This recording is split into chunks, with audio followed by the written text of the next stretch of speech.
What's up guys? So today's video is going to answer a question about feeding your hamsters. I often get asked, what do I feed my hamsters? How often do I feed them? How do I go about distributing the food throughout the enclosure?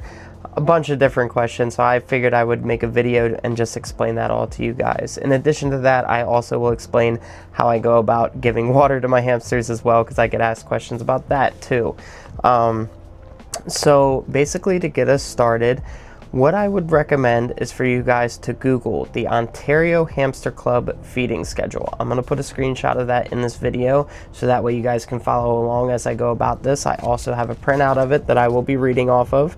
I didn't have any printer color ink, but you know, black and white works fine. And so basically what I'm going to do is explain how I go about that process, where I get my food, etc. So to get us started, on day one of this list, it says 1 generous handful of lab blocks, 1/8 cup mix, and also a leafy green veggie. An example is kale.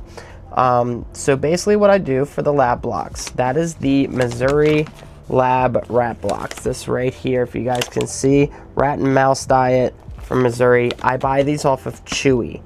You can, honestly, when I've been looking this up on the Chewy website, it hasn't like immediately popped up, but if you Google it, then the link for it pops up. Maybe that's just a problem for me, but you can get a 2-pound bag, which is what I normally get, or you can get like I think it's like a massive like 25-pound bag of just a lot of pellets. I think that's a lot. So I just get the small bags for right now. Now a generous handful, it says a generous handful. They are only getting this, spoiler alert for the rest of the schedule, they are only getting this once a week. So I do take a solid handful and just give that to them because it will last them the whole entire week. How do I go about distributing it? I make it fun for my hamsters. Again, what a hamster would do in the wild is they would go out and forage for their food. They would go gather and stuff. So your hamster has an amazing sense of smell. You can go ahead and bury these just a little bit into their bedding. You can put them in hides. If they have a forage box or a dig box, you can put them down in it. Now, as far as the dig boxes go, I will say cocoa peat, which is like that dirt substrate, I don't put anything in there just because I feel like the dirt sticks to the food, and I mean, who wants to eat food covered in dirt? I mean, then again, hamsters would do this in the wild, so maybe I have this wrong, but it's just something that I consider. And then it says to go ahead and sprinkle 1/8 of a cup mix of the seed mix. So basically I take this little measuring stuff here, I get the tablespoon, and I take 2 scoops of this, that's 1/8 of a cup, and I sprinkle the seed mix around the enclosure. Again, I sprinkle this through the bedding, I sprinkle this through their forage boxes, etc. If I put it in the forage box, go ahead and swish your hand around and kind of, you know, bury a few of those seeds. Make it fun for them. There is some kind of like foraging toys you can buy your hamsters. I would recommend doing a little bit of research on those before you buy some, because some of them can be dangerous, you know, if it's from Amazon, things like that. Amazon does sell some good foraging like puzzle boredom breakers, don't get me wrong, I have a few of them, but there is definitely some on there that are just not good for hamsters, so just do a little bit of research. As far as what seed mix I'm currently using, it's kind of a combination of 2 things. I normally was getting the, what is it called? It's the Bunny Nature Hamster Expert, or Hamster Dream Expert. I'll put a screenshot of it in the video. I don't have the physical bag to hold up right now because it's currently, you know, all in the jar, but this has been the seed mix that I've gone for a while. However, I just started switching to the seed mix from Rescue Cottage, and I do have that bag with me right here. This seed mix is a lot better. Don't get me wrong, the Chewy mix is really good, but this is from a hamster rescue. Number one, the funds go to their rescue, so it's for a good cause, and also these people really know what they're doing. You can just tell from the smell of this seed mix that it's just superior to any other seed mix that I've gotten before. And also, I use Radagast for a lot of my examples for food because Radagast is not very food driven. So when he wakes up, he's big into his playpen time. He does everything else, and then he'll do his food last. When I started giving him this, Now his routine changed. He gets up and immediately goes straight to his seed mix. So I can tell that's just a testament to the food quality of the seed mix. So if you guys want to check them out, it's rescue.cottage on Instagram, and they have a link to their website, and you can go ahead and buy the food mix. Super good. So yeah, that's what I do. Sprinkle 2 big scoops of this throughout the enclosure, and there you go. Now, getting on to the part where it says a leafy green vegetable, I'm going to pause for a minute and talk about fruits and vegetables. So fruits and vegetables, again, on the Ontario Hamster Club website, they do have a list of safe fruits, safe vegetables, and the unsafe fruits and unsafe vegetables that you can give your hamsters. Basically, whenever you give these to your hamsters for the first time, even if it's the safe option, I recommend just giving them a small piece, maybe the size of their ear, just to test out and see how their stomachs react. Each hamster is different. You never know. Maybe they have some kind of intolerance to a certain fruit or a certain vegetable, and it's better to just test it out in a small amount first. Wait a day, and if they seem fine the next day, then you know that they reacted fine to it. I do that just as a precaution, even if any hamster expert place says it's okay. Better to be safe than sorry, right? But a leafy green vegetable that it says here on day 1 that I'm reading, kale is a fantastic option. Lettuce, the romaine lettuce though, it's got to be romaine lettuce. I'm trying to think of another leafy green. Really, I just give those 2 on this first day. So yeah, my hamsters love both of those. And then day 2, we have a fruit and vegetable combo. It recommends apples and cucumbers. Again, once you get familiarized with the safe and unsafe fruits and vegetables, you can kind of feel free to mix this up. But apples and cucumbers is a good combo. Both of them retain a lot of juices, water, which can hydrate your hamster. And also, hamsters are pretty big fans of apples and cucumbers.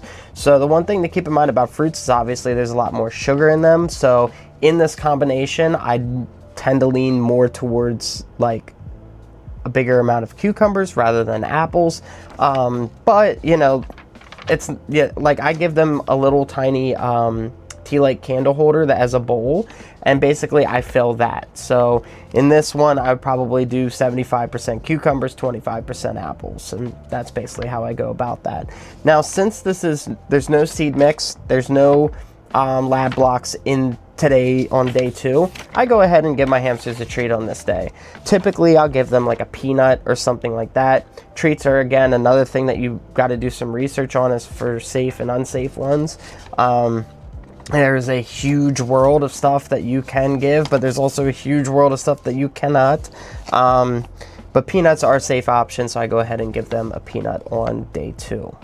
Then on day 3, we have another 1/8 of a cup of seed mix, which again, same thing as the first day, and then a bright colored veggie, which it gives an example of bell pepper. My hamsters do love bell peppers, and again, retains a lot of water in it, so it helps hydrate the hamster. But again, a brightly colored veggie, I mean, I guess you can kind of get creative with this, but again, just make sure you're staying true to the safe and unsafe list. And on day 4, we have a protein treat and a leafy green vegetable as well. The protein treat, you can kind of get a little bit different here. I mainly use dried mealworms. I get the Fluker's dried mealworms from the local pet store in the reptile section. Sometimes I go on like Hamsters We Love. They had a dried bug mix that I ordered for a while. But if I just need a quick pickup for some mealworms, the Fluker's dried mealworms from the pet store, completely fine. As far as how much to give them, you don't want to give them as much because they are high in fat. So maybe I would just do like 1 scoop of this and sprinkle that around, something like that. Another thing you can give your hamsters is freeze-dried chicken. I think Hamsters We Love and Happy Hamstery both sell this, which is a great option. I sometimes give them freeze-dried tofu as well. Things like that. There is different protein forms that you can give your hamsters. You can, again, look up the list. There's probably a long list of things that you can give that probably I haven't even tried yet. And And you know, as you go about your hamster's life, you can mix it up a little bit, see what they like, see what they don't like. There's even options for like freeze-dried salmon. Mine are a little bit particular to this because it is a strong smell. Irsa and Radagast seem to like it, but Tariel is so far not the biggest fan of it. I put it in there last week, and I think it sat there untouched for a few days, so I ended up just taking it out. So you just learn what your hamsters like and what they don't like. And then day 5, we are back to the 1/8 of a cup of the seed mix again, and a fruit. It gives us an example of a strawberry. Strawberries are also fantastic. My hamsters loved strawberries at first, but I think they got tired of them. Maybe it's the tanginess of the strawberry, but they love blueberries. Blueberries, blackberries. If you ever see Radagast enclosure, and I wonder if anybody's ever seen this before, on Radagast enclosure, there is like these like stains, and I always wondered if people were like, what are those stains on top of the hide, the wooden hide? And it's because I will give Radagast blackberries, and they're so juicy, has those purple juices, and he'll eat them there and just put them down, and it just stains the hides he has. So it's Radagast's little paint job on his little hides, I guess. But yeah, my hamsters love all 3 of the berries. They do still eat the strawberries, but blueberries #1, that's without a doubt, they love it. And then on day 6, we have a healthy fat treat and a hearty veggie. The example it gives is squash. I tried squash with my hamsters. They ate it the first day, and then after that, they just ate less and less of it, like each week. So now what I do is I kind of there's like this vegetable mix that I get from my grocery store. It has broccoli, cauliflower, and carrots in it, and I kind of just chop that up and give them a mix. Spoiler alert for day 7, it gives an example for carrots. So I give more carrots on Saturdays. So on that Friday, if I give that mix, I just give a little less carrots. Maybe I add peas instead, something like that. Just a little mix. And then as far as the healthy fat treat, I have freeze-dried cheese right now that I got from Hamsters We Love. But you can also do, now if you're going to go the cheese route, what I do know is it has to be actual cheddar. There's other cheeses they can have, but we're going to use cheddar for this example because that's all I've tried. You can't just do like deli slice American cheese. You can't do that. You have to do pure cheddar and have it be mild. We don't need no moderate, no spices in there, no nothing. Just straight up mild cheddar. And of course a small amount because this is going to be high in fat. You know, this is also a day where maybe I'll spoil them a little bit because they're just getting that vegetable mix. Maybe I'll throw a little extra treats in there, maybe the milk bun treat, maybe some extra coconut slices, things like that. There's just some treats that you can go about giving them, and maybe today would be a day that you can spoil them just a little bit. You can't go crazy, but just a little bit. So that's basically what I do on that day 6. And then day 7, the final day, we have another 1/8 cup mix of the seed mix and a starchy veggie, which they gave the example of the carrots, which is what I do. So again, just going about the sprinkling the seed mix in the enclosure, and then chopping up some carrots and calling it a day. So yeah, that is the weekly list that I go about. And so far it hasn't steered my hamsters wrong. It seems like a really well balanced list. The Ontario Hamster Club is a very trusted source, and I know a lot of people who follow this schedule as well. And before I continue on to the watering aspect of this, I wanted to go ahead and backtrack on something that I forgot to mention, and that is the tea light candle holders. I use these as a bowl for the fruits and vegetables. I don't sprinkle those around the enclosure just because, like, you know, for example, if you're giving apples to your hamster, could you imagine like that sticking to the bedding and, you know, just gets stuck to the apple? I feel like that's nasty. Or another safe fruit is bananas, and I'll give that to them sometimes, and that mushy banana stuck with all this bedding and whatnot, I think that's nasty. So I just go ahead and put it in a bowl. And so yeah, you can do that. Now, going into the whole bowl aspect, we're going to talk about water for your hamsters, because I get asked questions about bottles versus bowls or this or that. And before I continue into that, I also want to mention that everything, water bottle, water bowl, and the food bowl, needs to be rinsed out every single day. Every hamster deserves to have, or every animal deserves to have, fresh water in a fresh bowl and that way there's no bacteria or anything growing in it or whatever could possibly happen. Just go ahead and rinse it out. It takes 5 minutes. But my hamsters all have water bowls now. I prefer the water bowls. Tariel is a new hamster. She has a bottle and a bowl. I'm hoping she gravitates more towards the bowl, and I'll explain why. So, it's not that water bottles are bad. If you're watching this and you have a water bottle for your hamster, I don't want you to feel guilty about it. It's completely fine. You can continue using that if you'd like. However, I do recommend also having a bowl in the enclosure as well.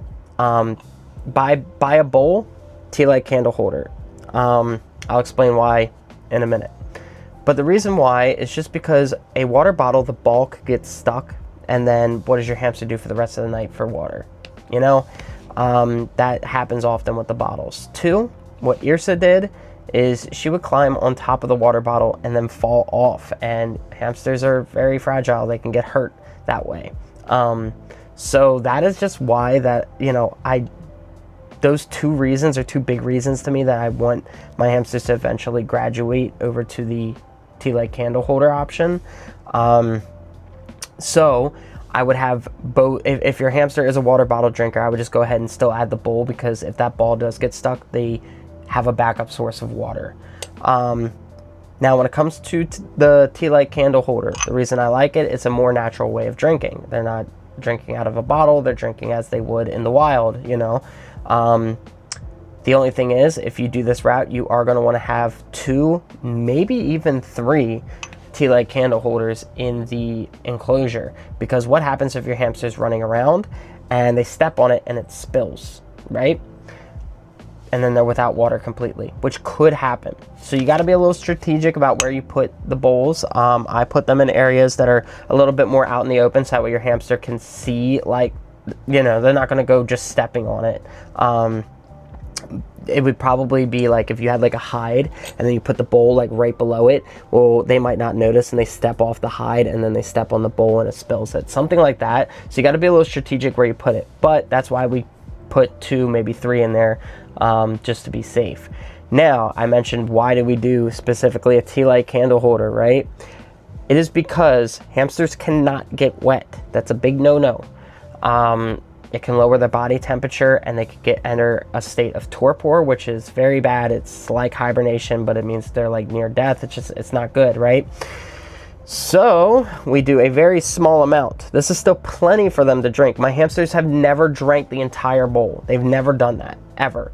So it's plenty for them to drink, but they have spilt that on themselves one time. They stepped on it and it spilled, but it's just not enough to completely like douse them and get them super wet. This bowl, I don't know if you guys noticed this in the video. I felt like I was kind of mixing up. See the size difference? This bowl is too big. This would be a lot of water spilled on your hamster if they could actually fall in a bowl like this. It looks about the same size, but it's just much different. Look at this. Hold on, put it up. Big difference. So don't use a bowl like this. You can use this for fruits and vegetables, sure. That's why I have it. But for water, stick to the smaller ones. Better to be safe than sorry. And yeah, that's how I go about it. So again, fresh water every single day. If you have a bottle, that's cool, but I would recommend still adding the tea light candle holder as a backup source. And eventually your hamster might just completely gravitate over towards the tea light candle holder, and then you can get rid of the bottle and have 2 or 3 of these. So there you go. There you have it. That's basically everything I do for feeding and the watering process for my hamster, everything. I hope this answered all of y'all's questions. If you guys have any questions, though, feel free to comment down below and I will respond. You can also DM me on Instagram at johnsborough. Yeah, feel free to reach out and I'll respond as soon as possible. If you like this video, go ahead and subscribe and share, and stay tuned for the next episodes.